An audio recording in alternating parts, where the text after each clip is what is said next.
बिहार की पॉलिटिक्स में इस वक्त जबरदस्त हलचल है। आज राहुल गांधी से लेकर ओवैसी तक सब बिहार में थे।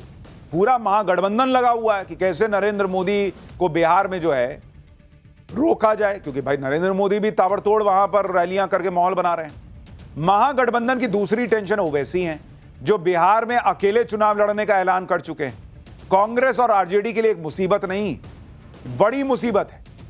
आप देखिए कि टेंशन इतनी बड़ी है कि आजादी के बाद कांग्रेस को पहली बार पटना में सीडब्ल्यूसी की मीटिंग कराने की याद आई है।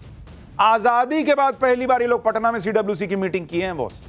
वहीं महागठबंधन में सीटों के बंटवारे को लेकर चल रही खींचतान के बीच लालू यादव के परिवार में फूट पड़ती दिख रही है। ओवैसी सीमांचल में पहुंचकर तेजस्वी यादव को मम्मी डैडी याद दिला रहे हैं, जबकि इधर एनडीए चुपचाप अपनी तैयारी किए जा रहा है। पीएम मोदी ने माहौल सेट किया है, तो उधर सीट बंटवारे पर मुहर लगाने के लिए 27 सितंबर को अमित शाह बिहार पहुंच सकते हैं। आज पाठशाला में बिहार चुनाव में जो घमासान मच गया है, एटम बम और हाइड्रोजन बम के बाद राहुल गांधी कौन सा बम लाए हैं, मोदी और शाह के मिशन बिहार का क्या होने वाला है, सब दिखाऊंगा। पहले एक झलक देखिए।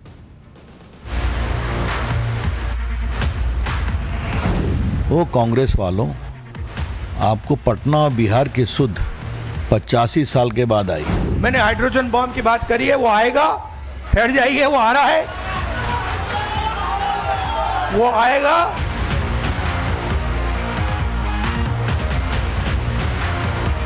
ये सीडब्ल्यूसी नहीं है, ये बीवीसी भारत विरोधी कमेटी है। नीतीश कुमार को भाजपा ने मानसिक रूप से सेवानिवृत्त कर दिया है।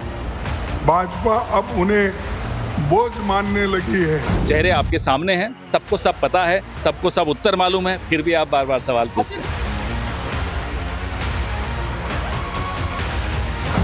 लोग कह रहे हैं भाई 2005 से 25 बहुत हुए नीतीश। तो चुनाव के बाद तुम ये नहीं कहना कि मम्मी डैडी मेरा बैट और बॉल लेकर कोई भाग गया।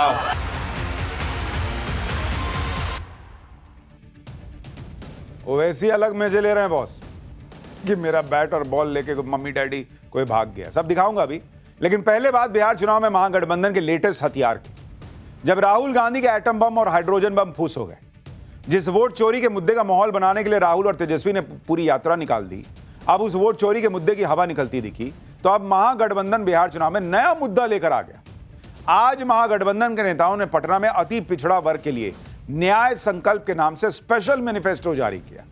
इस दौरान राहुल गांधी और तेजस्वी यादव समेत महागठबंधन के सभी बड़े नेता मौजूद रहे। इस मैनिफेस्टो में अति पिछड़ा वर्ग के लिए 10 पॉइंट का एजेंडा जारी किया, जिसके बड़े वादों की बात करें तो SC/ST एक्ट की तरह अति पिछड़ा अत्याचार निवारण अधिनियम पारित होगा।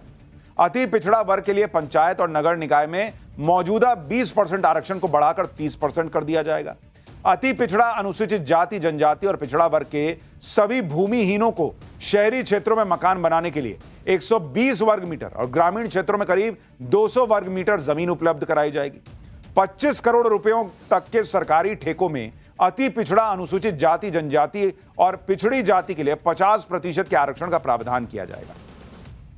यही नहीं, स्पेशल मैनिफेस्टो जारी करने के बाद राहुल गांधी ने एक बार फिर फ्लॉप साबित हो चुके वोट चोरी के मुद्दे को हवा देने की कोशिश की। उनसे तो पहले यह पूछना चाहिए कि देश में 75 साल में 65 साल तो लगभग कांग्रेस का राज रहा, आज भी देश में अति पिछड़े लोग हैं कैसे?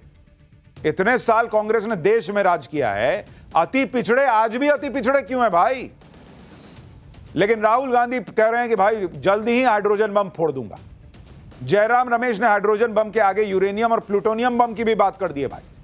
दोनों भाई लोगों को सुनिए एक बार। मैंने हाइड्रोजन बम की बात करी है, वो आएगा, ठहर जाइए, वो आ रहा है, वो आएगा। और फिर आपको बीजेपी की जो सच्चाई है, जो इन्होंने पूरे देश में किया है, बिहार में करने की कोशिश कर रहे थे और बिहार के युवा ने इनको रोक दिया है, उसकी सच्चाई आप सबको पता लग जाएगा। कि अगले 1 महीने में मिनी हाइड्रोजन बम, यूरेनियम बम, प्लूटोनियम बम, अलग अलग बम फोड़ने वाले हैं अलग अलग जगहों में। ये शुरुआत है। कर्नाटक के महादेवपुरा और आनंद से जुड़े हुए जो खुलासे हुए हैं ये एक शुरुआत है। अब बताइए, एक तरफ राहुल गांधी कह रहे हैं कि हम हाइड्रोजन बम ला रहे हैं, जयराम रमेश कह रहे हैं कि छोटा छोटा हाइड्रोजन बम, यूरेनियम बम, छोटा प्लूटोनियम बम, सब छोटा छोटा आएगा। लीजिए, उधर वो बड़ा बड़ा कह रहे हैं, छोटा छोटा कह रहे हैं। बीजेपी ने राहुल गांधी के बयान पर सवाल उठा दिए, बम फोड़ने की धमकी को युवाओं को भड़काने की कोशिश बता दिया। बीजेपी आरोप लगा रही है कि राहुल गांधी के यह बयान पीएम मोदी को सीधी टक्कर में नहीं हरा पाने की हताशा है, लेकिन देश के युवा उनके बहकावे में नहीं आने वाले। बीजेपी नेता संबित पात्रा को सुनिए, फिर आपको बताऊंगा पटना में कांग्रेस की CWC पर क्या सवाल उठ गए। तो इस प्रकार से जो भड़काने वाले बयान आप राहुल गांधी दे रहे हैं, कभी हाइड्रोजन बॉम्ब और आज यूरेनियम बॉम्ब भी जुड़ गया है, मुझे लगता है इस प्रकार के बयानों से उन्हें बचना चाहिए और कोशिश चाहे कितनी भी कर ले, नेपो किड्स ही रहेंगे। कोई भी जनरेशन उन्हें पसंद नहीं करेगा। अब यह भी देखिए कि कांग्रेस के लिए चुनौती सिर्फ पीएम मोदी से निपटना नहीं, कांग्रेस की एक चुनौती बिहार चुनाव में सम्मानजनक सीटें हासिल करने की भी है, जिसके लिए पहले राहुल गांधी ने यात्रा निकाली। जब उनसे बात नहीं बनती दिखी तो आजादी के बाद पहली बार करीब 85 साल बाद कांग्रेस को पटना में CWC यानी कांग्रेस वर्किंग कमेटी की बैठक कराने की याद आई। इस बैठक में कांग्रेस अध्यक्ष मल्लिकार्जुन खड़गे और राहुल गांधी समेत कांग्रेस के तमाम बड़े नेता शामिल हुए। हालांकि सोनिया गांधी और प्रियंका वाड्रा बैठक में नहीं पहुंचे। इस बैठक में भी वोट चोरी के मुद्दे पर कई प्रस्ताव पास हुए और मल्लिकार्जुन खड़गे ने तो दावा कर दिया कि बिहार में चुनाव से पहले बीजेपी सीएम नीतीश कुमार को बोझ मानने लगी है। एक बार खड़गे साहब को सुनिए। एनडीए गठबंधन में आंतरिक कला अब खुलकर सामने है। नीतीश कुमार को भाजपा ने मानसिक रूप से सेवानिवृत्त कर दिया है। भाजपा अब उन्हें बोझ मानने लगी है। बीजेपी पटना में CWC की बैठक पर कांग्रेस को निशाने पे ले रही है, इसे राजनीतिक फायदा लेने की कोशिश बता रही है। सुनिए रविशंकर प्रसाद। वो कांग्रेस वालों, आपको पटना और बिहार की सुध 85 साल के बाद आई, तो मैंने भी जानने की कोशिश की कि बिहार में एकाएक रुचि क्यों हो गई। तो अभी जो ये मतदान तथाकथित त्रुटियों को लेकर जो इनकी यात्रा थी, उसमें राहुल गांधी ड्राइविंग सीट पर थे, याद है ना आपको, तेजस्वी पीछे थे।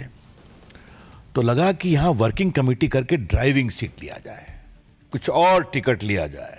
पटना में इनकी राष्ट्रीय कार्यकारिणी इनके शुद्ध राजनीतिक लाभ से प्रेरित है।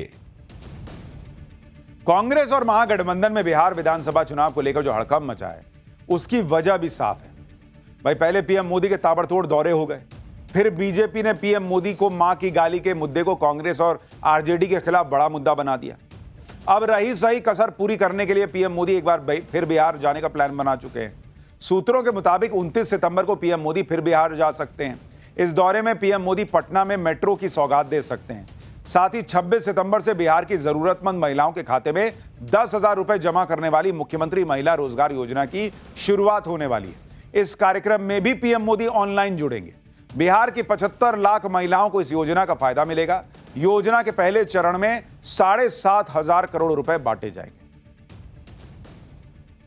बताइए, एक वक्त यह था कि कहा जाता था कि केजरीवाल फ्री में क्यों पैसा देने की बात करते हैं। अब हर जगह पैसा बंटने लगा है कि महिलाओं के अकाउंट में पैसा जाएगा। For more of such videos, do like, share and subscribe to ET Now Swadesh.